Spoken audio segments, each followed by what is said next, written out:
ഗന്ധകശാല അരി കൊണ്ടുള്ള കഞ്ഞി. ഈ ഗന്ധകശാല വയനാട്ടിൽ മാത്രം കൃഷി ചെയ്യുന്ന ഒരു സുഗന്ധ നെല്ലുവിളയാണ് കേട്ടോ. ഇത് മറ്റ് ജില്ലകളിലൊന്നും ഇത് വളരില്ല. ഇതിന് കഞ്ഞി കുടിക്കുമ്പോൾ നല്ല ടേസ്റ്റിയാണ്, ഹെൽത്തിയാണ്, അത് എല്ലാവർക്കും ഇഷ്ടപ്പെടും. ഇതിൻ്റെ അരി നമ്മൾ നെല്ല് കുത്തിയ ഉടനെ തന്നെ അത് പുഴുങ്ങുന്നൊന്നുമില്ല. അത് അരി ഡയറക്റ്റായിട്ട് തന്നെ നമ്മൾ കഞ്ഞിക്കാണ് ഉപയോഗിക്കുന്നത്. പലഹാരങ്ങളൊക്കെ ഉണ്ടാക്കാം, പക്ഷേ കഞ്ഞി വെക്കുന്നത് നല്ല ടേസ്റ്റി ആയിരിക്കും. എല്ലാവർക്കും അത് ഇഷ്ടപ്പെടുകയും ചെയ്യും. ഇപ്പോൾ നമുക്കിപ്പോൾ ഞാനിപ്പോൾ ഒരു നാഴി അരിയാണ് ഇവിടെ എടുത്തിരിക്കുന്നത്. അപ്പോൾ നമ്മുടെ വീട്ടിൽ ആർക്കൊക്കെ വേണം എന്ന് വെച്ചിട്ടുണ്ടെങ്കിൽ എല്ലാവർക്കും ഇത് ഇഷ്ടപ്പെടില്ല ഇതിൻ്റെ കഞ്ഞി, പക്ഷേ എന്നാലും നല്ല ടേസ്റ്റാണ്. അപ്പോൾ നമുക്ക് പനിയൊക്കെ പിടിച്ചുകൊണ്ടിരിക്കുന്ന സമയത്ത് ഒരു ഗന്ധകശാലയുടെ ഒരു കഞ്ഞി കുടിക്കാന്ന് വെച്ചിട്ടുണ്ടെങ്കിൽ നല്ല വയറിനൊക്കെ നല്ലൊരു സമാധാനം കിട്ടും. അപ്പോൾ ഞാനിവിടെ വളരെ കുറച്ച് അരിയാണ് എടുത്തിരിക്കുന്നത്. അപ്പോൾ അതിനാദ്യം നമുക്ക് ഒരു തേങ്ങ പൊട്ടിച്ച് അത് നമുക്ക് അതിൽ നിന്ന് പാലെടുക്കണം. പക്ഷേ ഞാനിവിടെ തേങ്ങ പൊട്ടിച്ച് അത് മിക്സിയിലിട്ട് അടിച്ചതാണ്. അപ്പോൾ ഞാനിവിടെ കുറച്ച് ഗന്ധകശാല അരി എടുത്തിട്ടുണ്ട്. അരനാഴി ഗന്ധകശാല അരിയാണ് എടുത്തത്. ഇത് നന്നായിട്ട് കഴുകിയിട്ട് ഇതവിടെ ഞാൻ നന്നായിട്ട് ഇത് കഴുകുക. ഇത് കഴുകി കഴിഞ്ഞതിന് ശേഷം നന്നായിട്ട് കുറച്ച് നേരം അവിടെ റെസ്റ്റ് ചെയ്യട്ടെ. ഈ സമയത്തിനുള്ളിൽ നമ്മൾ തേങ്ങ ചിരകി അത് മിക്സിയിലിട്ട് അടിച്ച് റെഡിയാക്കി വെച്ചിട്ടുണ്ട് കേട്ടോ. പാല് എടുത്താലും കുഴപ്പമില്ല, പക്ഷേ ഞാൻ മിക്സിയിലിട്ട് അടിച്ചാണ് ചെയ്തത്. അപ്പോൾ നന്നായിട്ട് ചൂടുവെള്ളം, തിളച്ച വെള്ളം അതാ തിളയ്ക്കുന്നുണ്ട്. തിളച്ച വെള്ളം വളരെ സിമ്പിളായിട്ട് ചെയ്യാനാണ് ഈ കഞ്ഞി വെക്കുന്നത്. അതായത് തിളച്ച വെള്ളത്തിലേക്ക് വെള്ളം നന്നായിട്ട് തിളയ്ക്കുന്നുണ്ട്.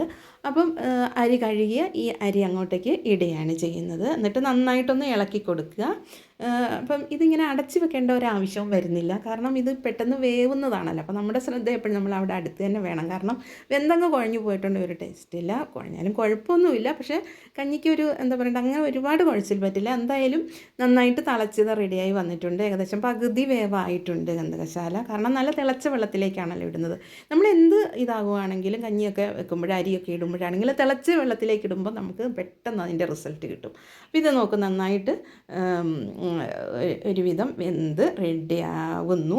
അപ്പോൾ ഇങ്ങനെ വന്നിട്ടുണ്ട്. അപ്പോൾ ഇതിലേക്ക് ഇനി ഒന്നും നമ്മൾ ചേർക്കേണ്ട, അത് പ്രത്യേകിച്ച് നമുക്കുള്ള ഇൻഗ്രീഡിയൻസ് അങ്ങനെ ഒന്നും ചേർക്കേണ്ട. അപ്പം കഞ്ഞിയാണല്ലോ നമ്മൾ വെക്കുന്നത്, അപ്പം വേറെ ഒന്നും വെക്കേണ്ട. അതാ റെഡി ആയിട്ടുണ്ട്. കഞ്ഞി ഏകദേശം ലെവലായിട്ട് വന്നിട്ടുണ്ട്, കണ്ടില്ലേ? ആ ഒരു നല്ല ഈ കഞ്ഞി ഇങ്ങനെ തിളച്ച് വരുമ്പോൾ അതിൻ്റെ സ്മെല്ല്, ഗന്ധകശാല അരിയുടെ മണം എന്ന് പറയുമ്പോൾ അത് ഭയങ്കര കേട്ടോ.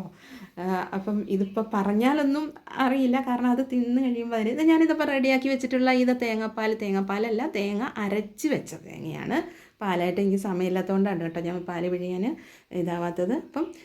അപ്പം ഞാൻ അതിലേക്ക് ഇത് ഒഴിച്ചത് നന്നായിട്ട് മിക്സ് ചെയ്തിട്ടുണ്ട്. നന്നായിട്ട് ഒന്ന്, അപ്പോൾ ഇതൊക്കെ ഫ്ലെയിമൊക്കെ കുറച്ച് വെക്കണം, കാരണം അല്ലെങ്കിൽ അതങ്ങ് ഇതായി പോകും. അത് ഇനി ഈ തേങ്ങാപ്പാൽ ഒഴിച്ച് കഴിഞ്ഞിട്ട് അത് ഒന്നും കൂടെ ജസ്റ്റ് ഒന്ന് തിളപ്പിച്ചാൽ മതി. അപ്പോൾ ഇതിവിടെ റെഡി ആയിട്ടുണ്ടല്ലോ, നല്ല റെഡി ആയിട്ടുണ്ട്. ഒരു ഗന്ധകശാല കഞ്ഞി ഇവിടെ റെഡി ആയിട്ടുണ്ട്. അപ്പോൾ അതിനിപ്പോൾ കൂട്ടാൻ വേണ്ടിയിട്ട് ഇപ്പം മുട്ട പൊരിച്ചിട്ടുണ്ട്, അതുപോലെ തന്നെ ബീറ്റ്റൂട്ടിൻ്റെ ഉപ്പേരിയുണ്ട്. വേണമെങ്കിൽ ഒരു അച്ചാർ ആകാം, പക്ഷെ ഞാനിവിടെ ഇത്രയും മാത്രമേ എടുത്തിട്ടുള്ളൂ.